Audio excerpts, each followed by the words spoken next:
In the shadowed vaults of a forgotten Soviet archive, a reel-to-reel tape gathers dust.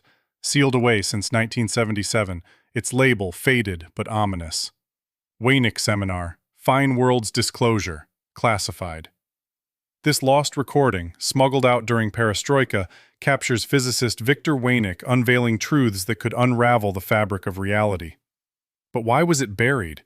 And what final, whispered confession from his deathbed in 1992 demands we listen now? Viktor Veinik was no ordinary scientist.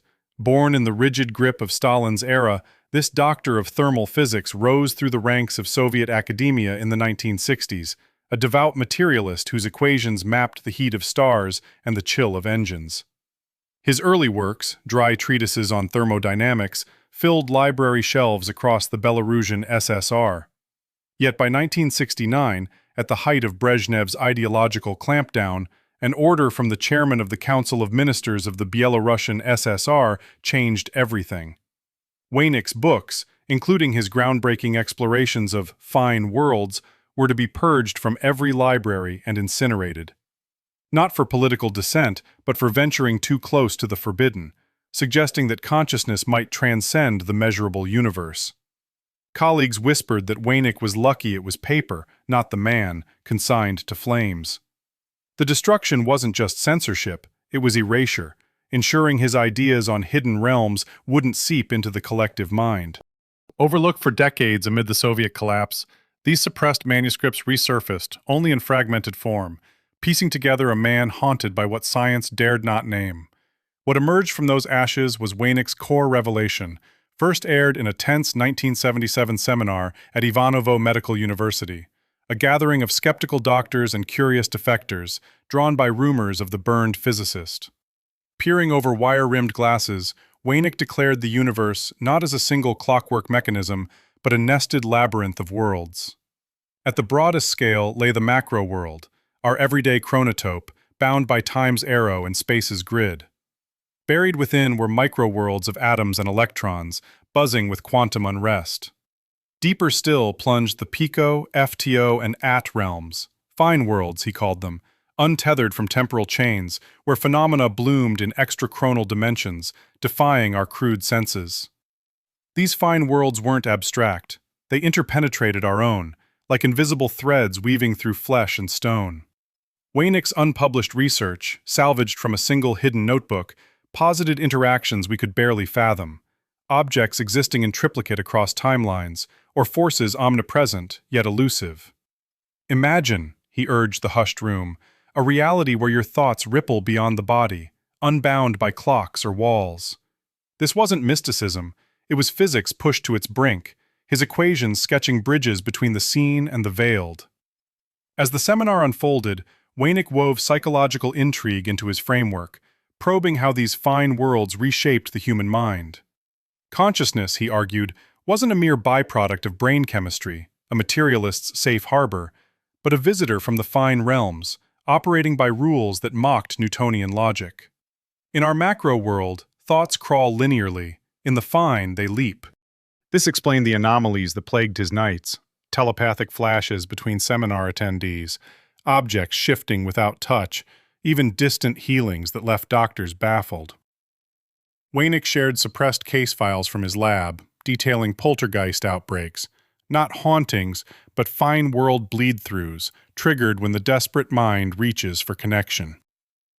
Every soul harbors this power, he insisted, his voice dropping to a confidential timbre, latent in us all, awaiting the right fracture in perception. UFO sightings, too, fit his model. Craft propelled by chronal engines, harvesting fine world energies, leaving behind toxic fields that withered health or snuffed life. Veinik confessed personal encounters, glowing orbs over Belarusian fields in the 60s, hinting at extraterrestrial architects from elevated planes. Yet doubt crept in, a philosophical shadow. Were these visitors saviors or sirens?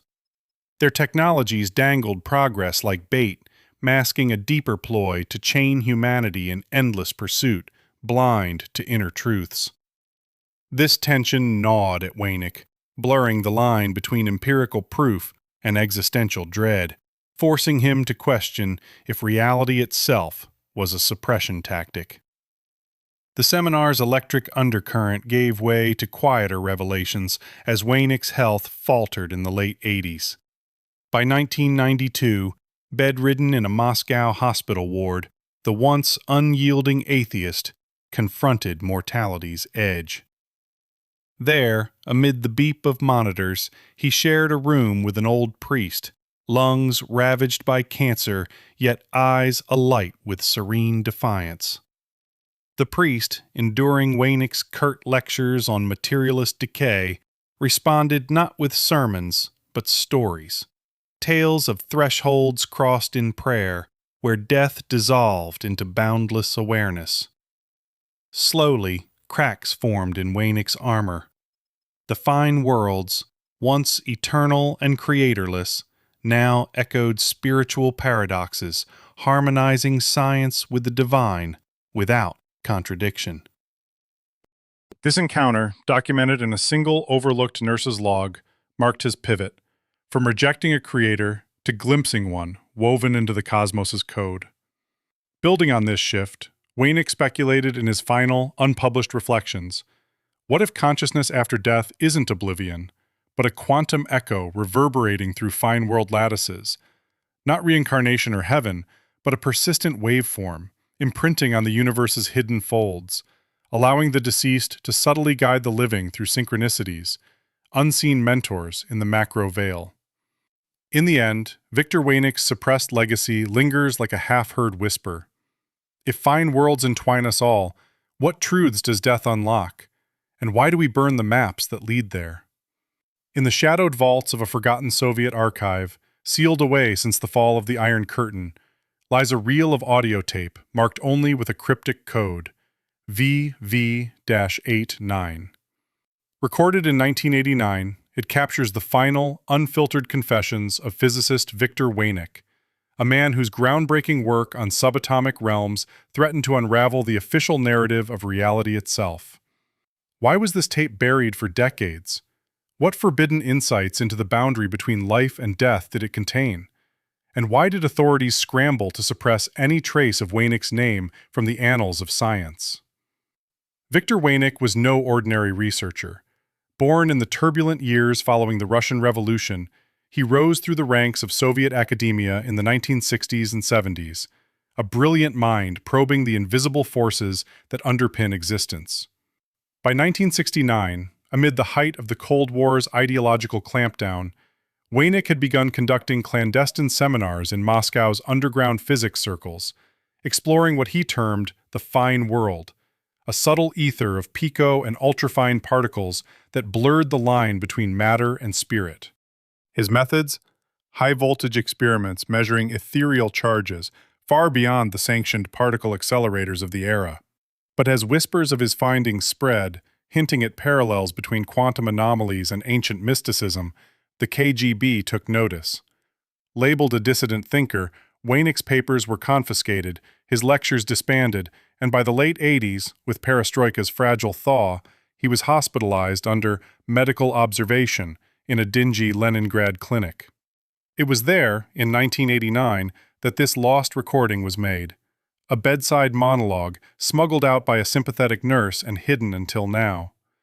Overlooked amid the chaos of the USSR's collapse, it reveals a scientist haunted by doubts, on the cusp of a revelation that could redefine consciousness itself.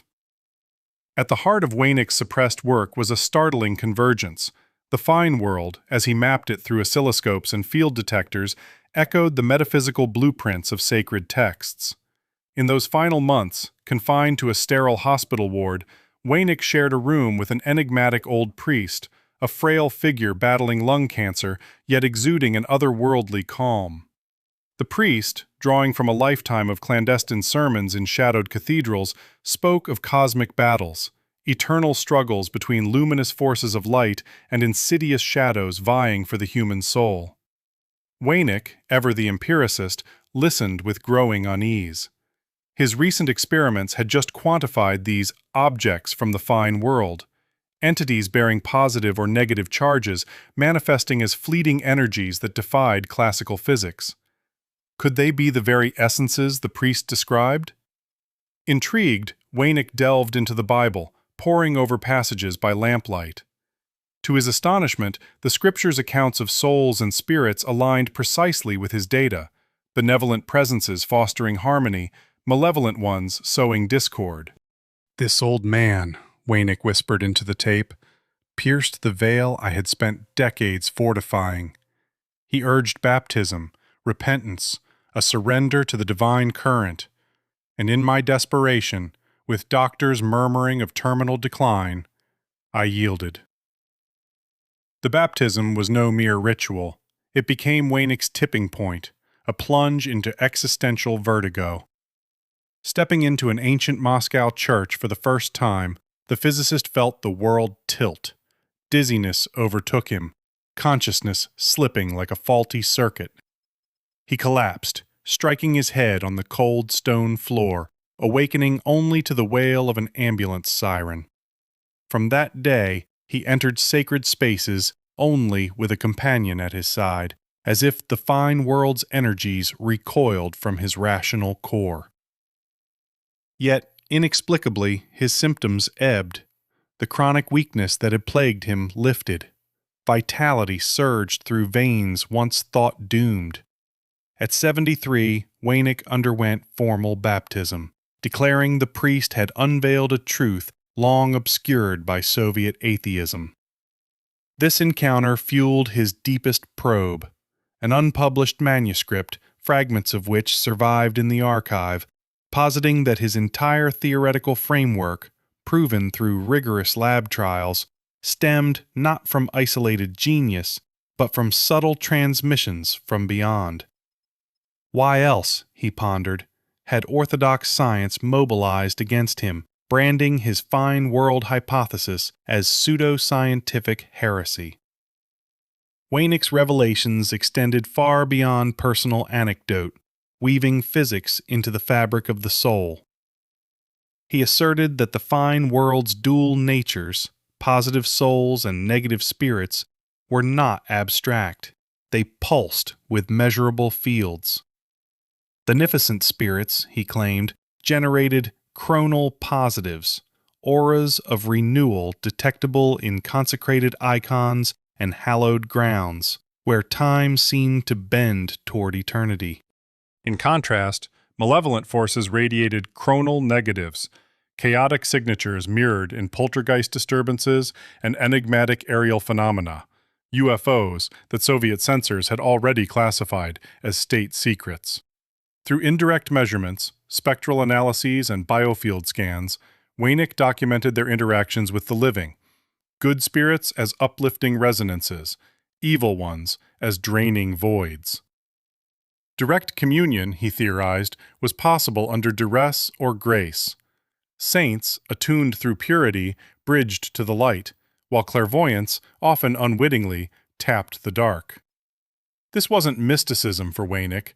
It was extrapolated from data, a suppressed extension of quantum entanglement where observer and observed merged across dimensions.